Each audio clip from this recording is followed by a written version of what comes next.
में भी तो चलिए इस मंदिर के अंदर चलते हैं और माँ का दर्शन करते हैं। आप भी मेरे साथ जुड़े रहिए और माँ का आशीर्वाद दिए आप भी हमारे साथ।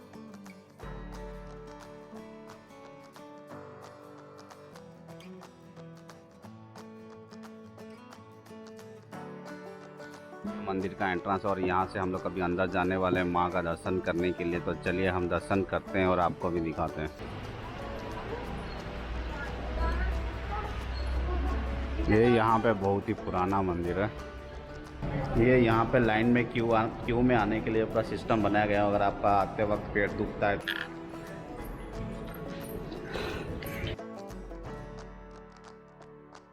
भी है, ये सारा चीज़ मैं आपको यहाँ पे दिखा दे रहा हूँ। है एग्जिस्ट गेट पे, और एग्जिस्ट गेट पे भी एक रखा हुआ है दीप जला लेना चाहते हैं तो प्रसाद की भी फैसिलिटी है। यहाँ पे लड्डू और पुलियारा दोनों अवेलेबल है।